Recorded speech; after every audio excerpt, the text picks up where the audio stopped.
Well, basically, they don't get encouragement from the teachers. So they feel like if their teachers are giving up on them, then why should they keep going?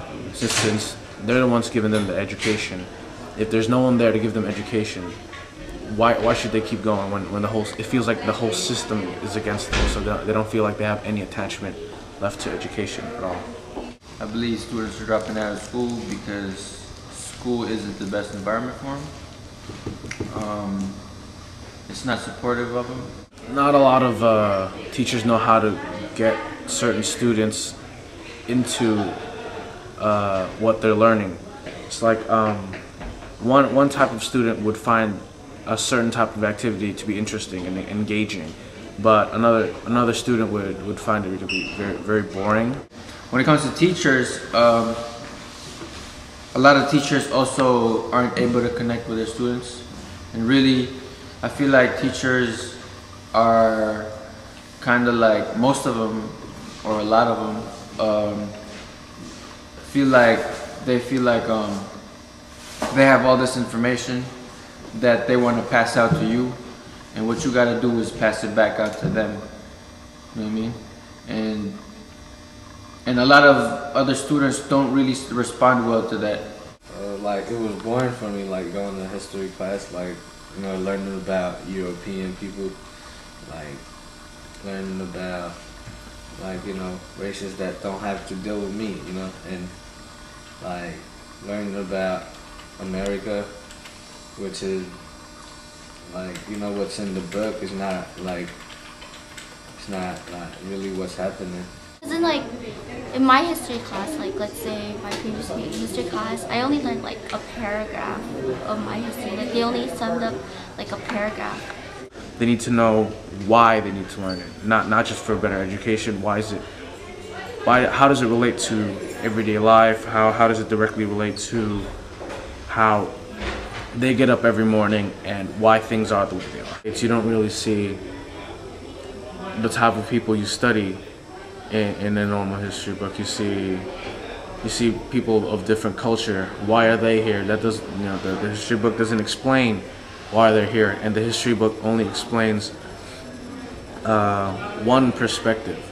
I guess you would have to first start with explaining why that is, and then get into actually talking about the other side of the story. The curriculum is outdated, it's racist, it's classist, you know what I mean? That we need to change it and we need to move forward in the direction that, you know, reflects who we're teaching.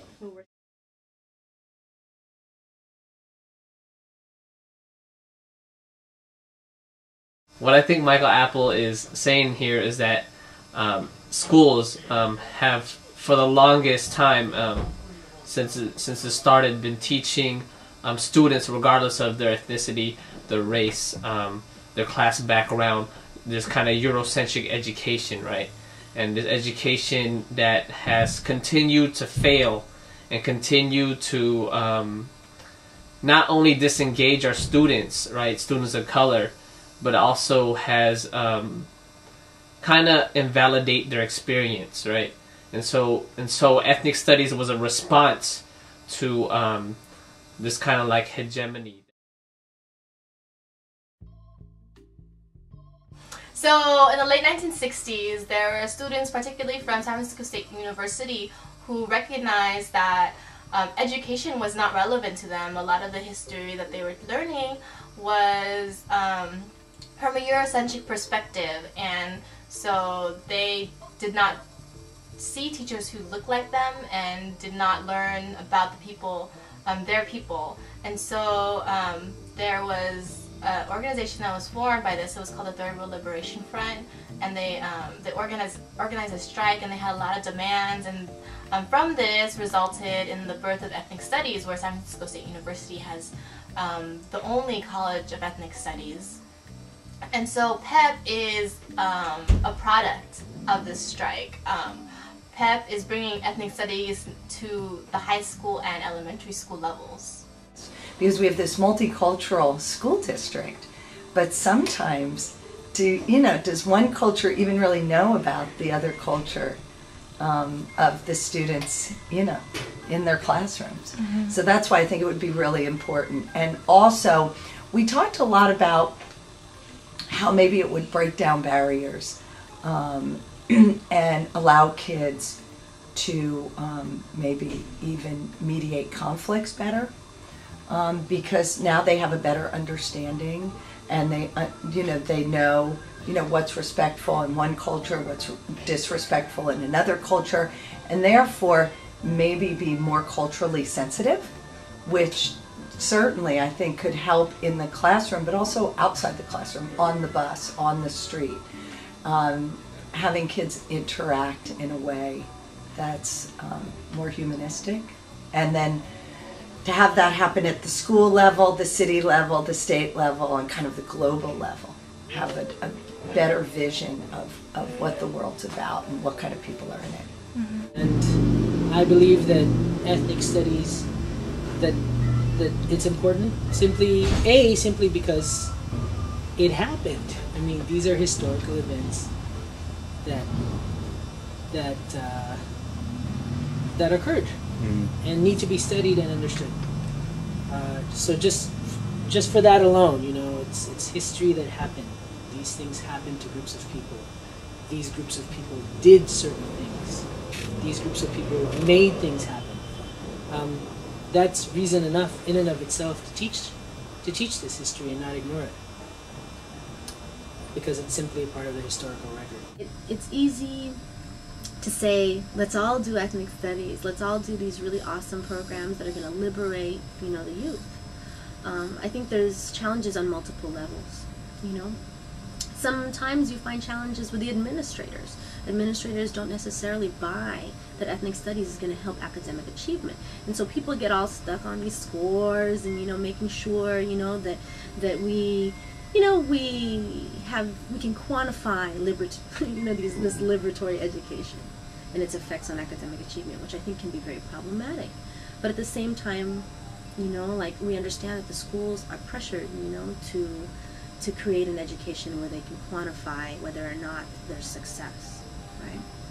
So these are multiple challenges at that level.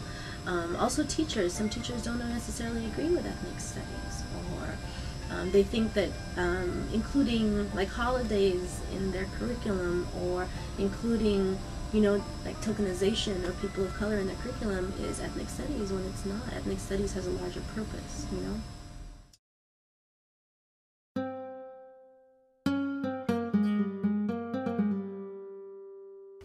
I believe that the soul of the Filipino will move you. I believe the young mind is a precious gift God can hand over to us. I believe in love. I believe that our PEP teachers are present day, and through the students that they teach, our history as Filipinos will always be alive. I believe that without justice, there can be no love. I am proud of everyone and anyone who can define their own true happiness.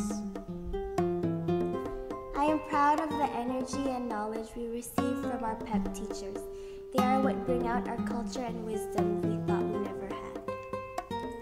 I'm proud of my students for filling me with hope and inspiration. I am proud of what we have accomplished in the past year with PEP. I am proud of my roots, my heritage, my femininity, and those who came before me and faced adversity in order for us to stand here. I have the power to use my heart and soul to empower those around me to make change. PEP, you are the change. I have the power to struggle and fail, but I choose not to. I have the power to affect change through my thoughts, through my words, and through my actions. I have the power to change my future and not let anyone hold me back from succeeding in life, and I am thankful to PEP for helping me realize that. I have the power to use my voice and my mind to create my own destiny. We believe, we are proud, we have the power.